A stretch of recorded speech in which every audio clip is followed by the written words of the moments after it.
Guys, how are you? Hope you're doing well. This is Swati. I'm watching Drama Connection.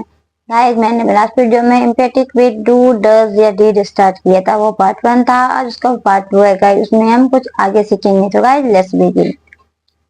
सबसे पहले मैंने बताया था कि इम्पेटिक मीन्स होता है जोरदार, मतलब किसी भी वाक्य को जोरदार बनाने के लिए हम लोग किसका यूज करते हैं? डू डज या डिड का यूज करते हैं। ये सब मैंने अपने लास्ट वीडियो में बताया हुआ है गाइस। तो आज हम जानेंगे इम्परेटिव सेंटेंस अगर सेंटेंस इम्परेटिव हो तो वाक्य को जोरदार बनाने के लिए हम क्या यूज करते हैं?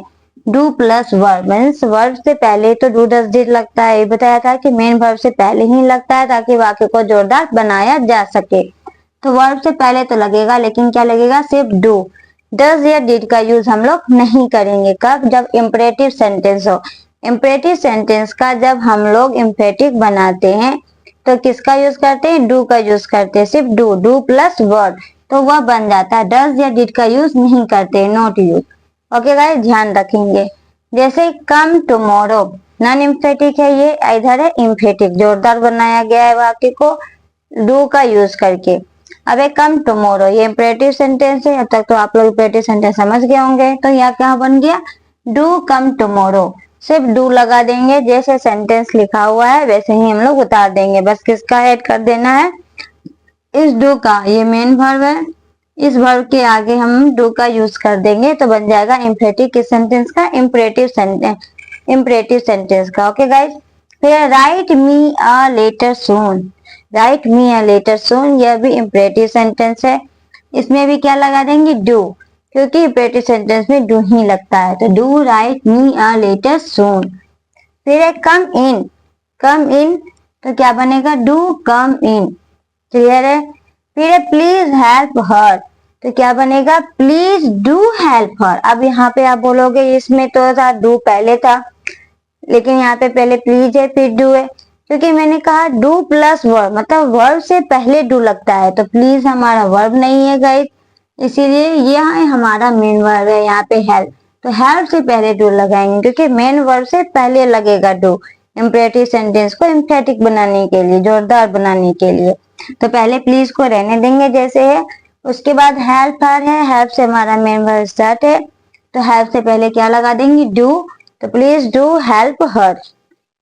फिर हैव पेशेंस, तो हैव पेशेंस हो गया, डू हैव पेशेंस। यहाँ पर ये मेन वर्ब का काम कर रहा है, मतलब रखना, पेशेंस रखो। तो do have verb, sorry do have patience. फिर है please have a cup of T. फिर यहाँ पे प्लीज वाला सेंटेंस है बट इम्परेटिव सेंटेंस ही है। Please do have a cup of T, फिर यहाँ पर डू है लेकिन किसके पहले? हैव के पहले, प्लीज के पहले नहीं। मीन्स गाइस इम्परेटिव सेंटेंस को एम्फेटिक बनाने के लिए डू प्लस वर्ब का यूज करेंगे। मीन्स डज या डिड का नहीं करेंगे, सिर्फ डू ही लगेगा, वो भी कब? मेन वर्ब से पहले।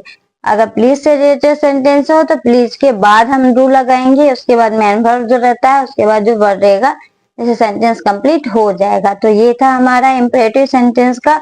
नॉन इम्पेटिक से इम्पेटिक हम लोग कैसे बनाते हैं। अब तक मैंने आप लोगों को बताया कि नॉन इम्पेटिक से इम्पेटिक कैसे बनाते हैं, डू डज या डिड लगा करके। ओके, अब हम जानेंगे कि इम्पेटिक सेंटेंस हो तो उसको नॉन इम्पेटिक कैसे बनाते हैं गाइस। तो लेट्स बिगिन। गाइस, अब तक मैंने आप लोगों को नॉन इम्पेटिक से इम्पेटिक बनाने का तरीका बताया गाइस। अब हम सीखेंगे कि अगर इम्पेटिक है, जोरदार वाक्य ऑलरेडी है, तो उसका नॉन इम्पेटिक हम लोग कैसे बनाते हैं। तो गाइस सबसे पहले हम लोग जानेंगे कि इसके लिए हम लोग डू हटा देते हैं, डू डज डिड नहीं बनाते हैं, तो नॉन इम्पेटिक डाल से बनाते हैं। तो सेकेंड के नंबर के सब्जेक्ट के नंबर और वर्ब के टेंस के अकॉर्डिंग चेंज कर देते हैं। अब ये कैसे होता है, तो लेट्स बिगिन।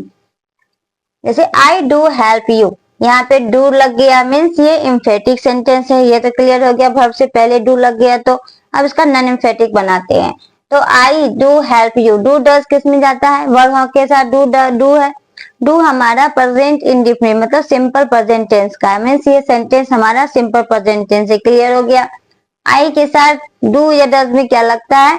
तो डू लगता है तो लग गया। और आई के साथ एस और यस नहीं होता है, तो आई तो है तो आई तो वही रहने का, सब्जेक्ट जो रहता है वही रहता है। हेल्प यू है तो हेल्प यू हो जाएगा, डू को सिर्फ हटा देते हैं। आई के साथ एस और यस कुछ नहीं लगता है तो एस और यस कुछ नहीं लगाएंगे, तो I help you. Simple present tense में सब्जेक्ट प्लस वर्ब वन या वर्ब फाइव होता है गाइस, मैंने टेंस में बताया हुआ है। तो subject plus verb one plus object, क्योंकि आई है, आई के साथ वर्ब वन होता है। क्लियर है? शी डज नो मी। अब फिर यहाँ पर डज है वर्ब से पहले, तो ये हो गया इम्फेटिक सेंटेंस, इसका नॉन इम्फेटिक बनाना है। तो यहाँ पे भी डज है मतलब सिंपल प्रेजेंट टेंस है। सब्जेक्ट सी है, सी का सी रहेगा। नो वर्ब है तो वर्ब लेके चलेंगे, लेकिन सी के साथ हमारा एस या ईएस लगता है, इसलिए नो में क्या ऐड हो गया? एस ऐड हो गया। तो सी नोज, फिर मी था तो मी हो गया। देखा, कुछ नहीं है, सिर्फ डू डज डिड को हटा देते हैं। उसके बाद सब्जेक्ट के नंबर और वर्ब के टेंस के अकॉर्डिंग चेंज कर देते हैं। सब्जेक्ट जैसे ही, सी, इट, से सबके साथ एस और ईएस लगता है, किसमें? सिंपल प्रेजेंट टेंस में, तो उस अकॉर्डिंग मैं बना रही हूँ। फिर सी डिड बाय अ बुक। अब यहाँ पे फिर डिड है और बाय है मतलब वर्ब है। इम्फेटिक सेंटेंस है, नॉन इम्फेटिक बनाना है। सी है तो सी रहेगा ही। डिड, डिड किसका होता है? Simple past tense, means past indefinite tense का। तो पास्ट इंडेफिनिट टेंस का स्ट्रक्चर क्या होता है? Subject plus verb two. इसमें वर्ब क्या है? बाय, तो बाय का वर्ब टू क्या होता है? बाउट। तो सी बाउट, फिर क्या है? अ बुक, तो अ बुक हो गया। देखा, सिंपल है। फिर I do have a car. अब डू हैव वाला है ये, जो मैंने अपने लास्ट वीडियो में बताया था। डू हैव है मीन इसमें हैज, हैव, हैड का यूज होगा। तो आई है तो आई ही रहेगा, आई के साथ क्या लगता है? Has, have, had. ये डू है मतलब प्रेजेंट सिंपल टेंस है। प्रेजेंट सिंपल टेंस में क्या लगता है? हैज या हैव का यूज करते हैं, तो आई के साथ हैव लगता है, तो हैव हो गया अ कार। फिर she does have love for me. Does have वाला है मीन्स हैज, हैव, हैड वाला, और डज है मतलब सिंपल प्रेजेंट टेंस है। सिंपल प्रेजेंट टेंस है में ले जाएंगे। सी है तो सी हो गया। अब सी के साथ क्या लगता है? हैज या हैव में हैज लगता है, तो यहाँ पर हैज हो गया। आई के साथ हैव लगता था तो हैव हो गया। सी के साथ हैज लगता है तो हैज हो गया। फिर क्या? लव फॉर मी, तो लव फॉर मी, तो she has love for me. फिर है do tell me a story. अब डू आगे है वर्ब से पहले, मीन्स ये इम्परेटिव सेंटेंस है। इम्परेटिव सेंटेंस में डू को हटा देंगे। जो सेंटेंस है टेल मी ए स्टोरी, तो टेल मी ए स्टोरी, सिर्फ डू को हटा देते हैं। फिर please do come tomorrow. Please वाला है मीन्स इम्परेटिव सेंटेंस है, तो इम्परेटिव सेंटेंस में भी डू को हटा देते हैं, प्लीज रहेगा। प्लीज कम टुमारो, इस तरह से ये बनता है।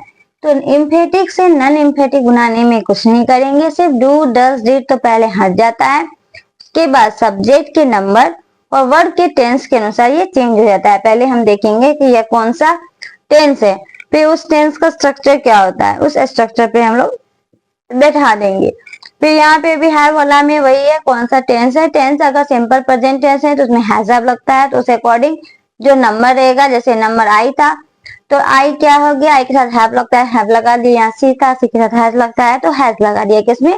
प्रेजेंट टेंस में। अब अगर यहाँ पे डिड रहता, डिड हैव करके रहता, तो वो क्या हो जाता? प्रेजेंट पास्ट टेंस हो जाता है। तो पास्ट टेंस में क्या लगता है? हैड लगता है, तो हम यहाँ पे हैड लगा देते। समझ में आ गई बात? तो इस तरह से ये बन जाता है गाइस।